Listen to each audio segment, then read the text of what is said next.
जिस तरीके से इन दहशत गर्दों को निपटने के लिए जो हिकमत अमली अपनाई गई, मुसाफिरों को, पाकिस्तानियों की जानों को बचाना था और दहशत गर्दों का भी खात्मा करना था। और दहशत गर्दों ने वहां पर मौजूद थे, सुसाइड बॉम्बर्स, उन्होंने उनको अपने घेरे में रखा हुआ। हम सबको अल्लाह ताला का बेपाया शुक्र अदा करना चाहिए जनरल नासिर मुनीर की लीडरशिप में और को कमांडर कोयटा जनरल की यहाँ पर मुकम्मल सुपरविजन में, और दर्जा बदर्जा जो इस काम के लिए यूनिट्स मामूर थे इंटेलिजेंस के, 339 हमारे पाकिस्तानी, उनको छुड़ाया गया वहां से जो जरगमाल थे।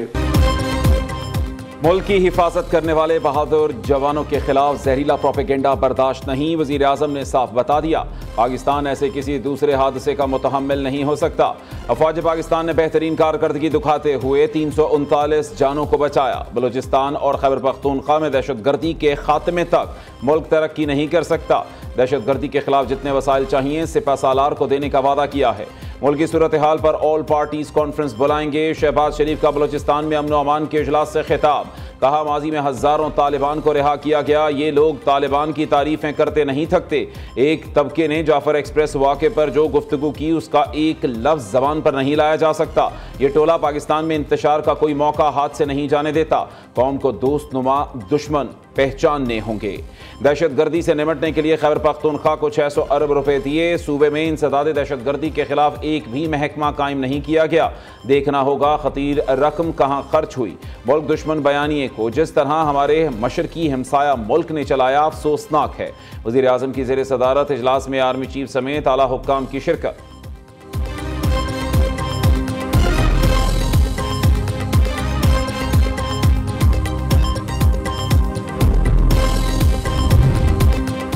बिलावल भुट्टो जरदारी ने मुल्क में अमन के लिए सियासी इत्तेहाद को जरूरी करार दे दिया। हुकूमत से नेशनल एक्शन प्लान 2 बनाने का मुतालबा। हम माजी से ज्यादा खतरनाक दौर से गुजर रहे हैं।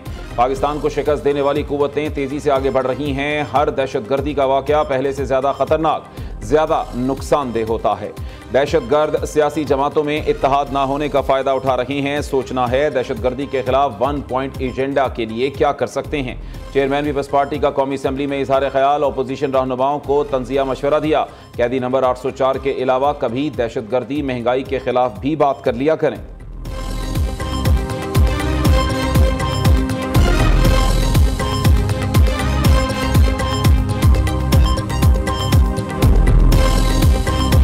ज्यादा अफसोसनाक बात यह है कि पीटीआई के सोशल मीडिया ने जिस तरह इसको इंटरप्रेट किया है वो सारी कौम ने वो पढ़ा।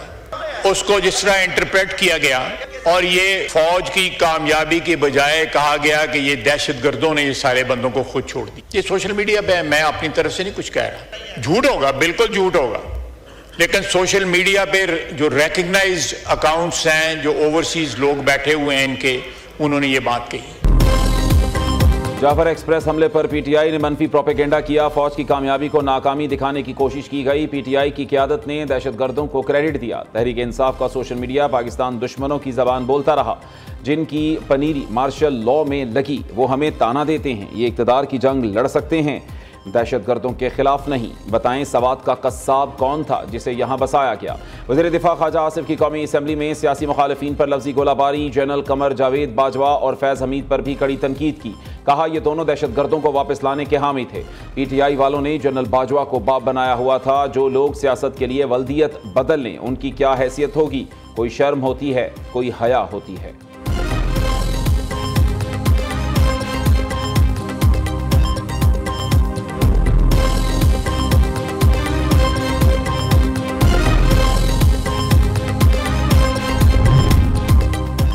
जरा सी भी शर्म होती तो दहशतगर्दी के हालिया वाक़े पर वज़ीर दिफा मुस्ताफ़ी हो जाते। जाफर एक्सप्रेस हमले में ईवान को एतमाद में लेने की बजाय पीटीआई पर इल्ज़ाम लगा दिया। ख्वाजा आसिफ के दिलो दिमाग पर सिर्फ पीटीआई और सोशल मीडिया सवार है। पीटीआई रहनुमा असद कैसर का रद्द-ए-अमल। कहा मुल्क में आइन रहा ना कानून और ना ही इदारों की इज्जत। इस असम्बली में वो ताकत नहीं कि अवाम की नुमाइंदगी करे। हुकूमती नाअहली से मुल्क में दहशतगर्दी में इजाफा हो रहा है। दहशतगर्दी से निपटने के लिए हुकूमत के पास कोई प्लान नहीं। उमर अयूब, शिबली फराज, जुनेद अकबर खान ने मीडिया से गुफ्तगू में कहा अवाम का हुकूमत पर से एतमाद खत्म हो चुका। हुक्मरानों को चाहिए ऑपोजिशन जमातों को ऑन बोर्ड लें।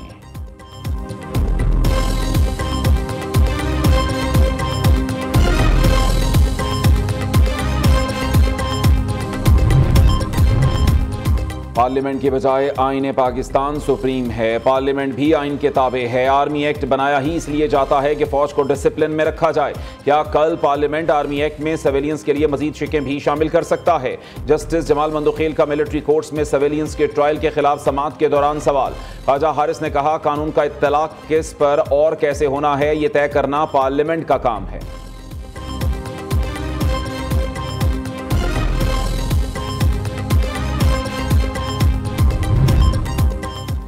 IMF का आमदन बढ़ाने, अखराजात में कमी का मुतालबा। हुकूमत की राइट साइजिंग के जरिए खजाने पर बोझ मजीद कम करने की यकीन दहानी। सिविल सर्वेंट्स एक्ट 1973 में तरमीम की जाएगी। आइंदा साल टैक्स रेवेन्यू का हदफ 15,000 अरब रुपए से जायद रखने की तजवीज़।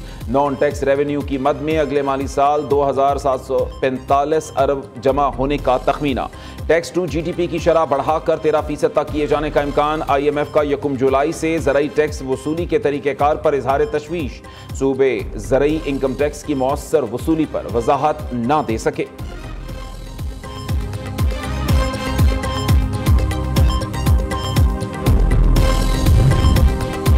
हुकूमत ने नेट मीटरिंग कवानीन में तरमीम की मंजूरी दे दी। वज़ीर ख़जाना मोहम्मद औरंगज़ेब की ज़ेर सदारत इक़्तिसादी राबता कमेटी का इजलास। सोलर, नेट मीटरिंग और बिजली सारिफीन पर माली बोझ कम करने के लिए फैसला। हुकूमत नेट मीटरिंग सारिफीन से 10 रुपये यूनिट के हिसाब से बिजली खरीदेगी। ECC ने सेटलमेंट मैकेनिज्म को अपडेट करने की भी मंजूरी दे दी। नए स्ट्रक्चर के तहत दरामदी और बरामदगी यूनिट्स को बिलिंग के लिए अलग अलग तस्वुर किया जाएगा।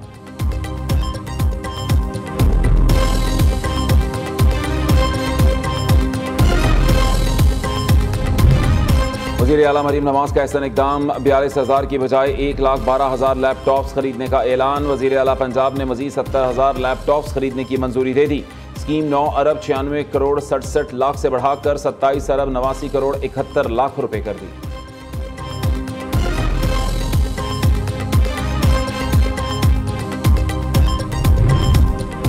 वज़ीर आला मरीम नवाज हर दिल की आवाज़। वज़ीर आला पंजाब ने अवाम की ढेरों मोहब्बतें समेट लीं। शहरियों ने मरीम नवाज को कायद नवाज शरीफ और वज़ीर आज़म शहबाज शरीफ की हूबहू तस्वीर करार दिया। मरीम नवाज की कारकर्दगी पर इजहार इत्मीनान, मोहब्बतों का इजहार और दुआएं दी। बुजुर्ग शहरी ने कहा, वज़ीर आला मरीम नवाज ने काबिल तहसीन काम किए। नेक दिल बाप के नक्शे कदम पर चलना मरीम नवाज का सबसे अच्छा काम है। दयानतदार, ईमानदार, गरीबों की हमदर्द, ऐसी वज़ीर आला आज तक पंजाब में नहीं आई। दुआ है मुस्तकबिल की वज़ीर आज़म मरीम नवाज हो।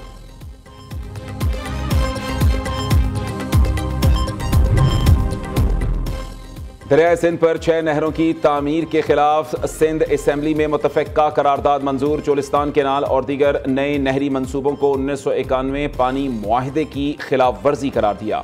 वज़ीर आला मुराद अली शाह ने करारदाद पेश की। इजलास से खिताब में कहा, करारदाद में मेरे नाम के साथ तमाम मेंबरान के नाम शामिल किए जाएँ। दरियाए सिंध पर 6 नहरें निकालने का मंसूबा नाकाबिल कबूल है।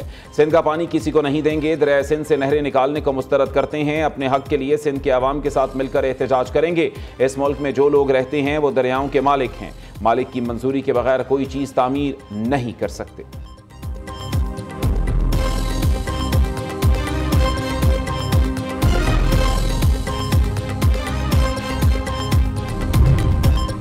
सिंध के सीनियर वजीर शर्जील मेमन का मुतफ़क्का करारदाद मंजूर होने पर खुशी का इजहार। कहते हैं, हकीकी मसाइल पर पूरे सूबे ने एक आवाज़ होकर अपना पैगाम पहुंचाया। यह सिर्फ पानी का मसला नहीं बल्कि बका का सवाल है। सिंध भर में पानी नापैद हो गया तो लोग कहाँ जाएंगे? पीपल्स पार्टी ने हमेशा पाकिस्तान की सालमियत को मुकद्दम रखा। बेनज़ीर की शहादत के दौरान आसिफ जरदारी ने पाकिस्तान खप्पे का नारा लगाया। सदर आसिफ जरदारी ने हमेशा के लिए कालाबाग डैम मंसूबे को दफन कर दिया। सूबों को खुद मुख्तारी देने के हक में इक़दाम किए।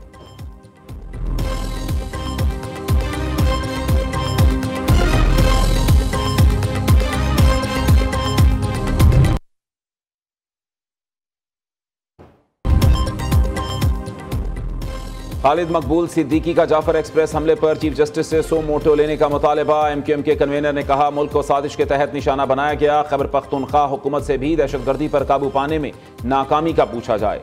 फारूक सत्तार कहते हैं, हुकूमत और दीगर जमातें मजम्मत तक महदूद ना रहें बल्कि अमली इकदामात भी करें।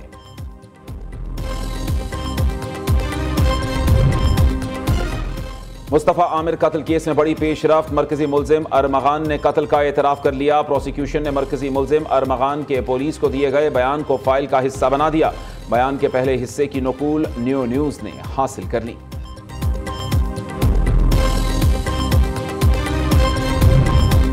लाहौर में डाला माफिया शहरियों को हिरासा करने लगा। शहरी पर तशद्दुद का एक और वाकया। धर्मपुरा बीजिंग अंडरपास में बासर अफराद का शहरी पर तशद्दुद। प्राइवेट प्रोटोकॉल में शामिल गार्ड्स ने शहरी को सरेआम मारा पीटा। मुल्जिमान ने तशद्दुद के दौरान फायर भी किया।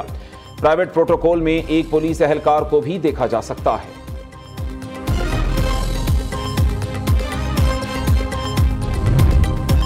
PIA की परवाज हादसे से बाल बाल बच गई। कराची से लाहौर जाने वाले तैयारे की एक पहिए पर लैंडिंग का इंकशाफ। पायलट ने बाहिफाजत तैयारे को लैंड कराया। फ्लाइट सेफ्टी डिपार्टमेंट और सिविल एविएशन ने तहकीकात शुरू कर दी।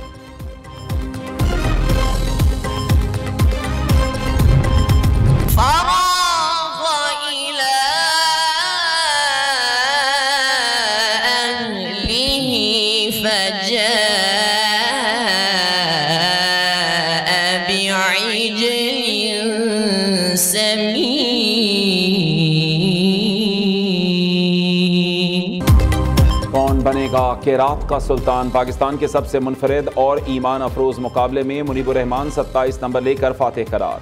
कारी अब्दुल वहाब 21 नंबर लेकर मुकाबले की दौड़ से बाहर। प्रोग्राम केरात का सुल्तान सीजन 2 में ईमान अफरोज मुकाबले नाजरीन न्यू न्यूज़ पर पूरा माह रमजान दोपहर 2 बजे देख सकते हैं।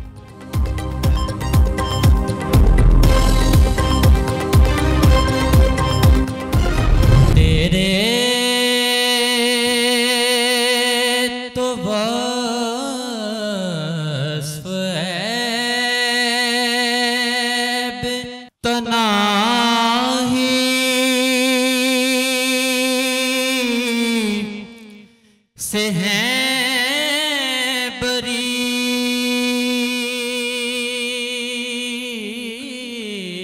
तेरे। और कौन बनेगा नात का सुल्तान? जुबैर उमर ने आसिम शरीफ को सिर्फ 1 नंबर के फर्क से हरा दिया। प्रोग्राम नात का सुल्तान सीजन 1 में ईमान अफरोज मुकाबले नाजरीन न्यू न्यूज़ पर पूरा माह रमजान सुबह 3 बजे देख सकते हैं।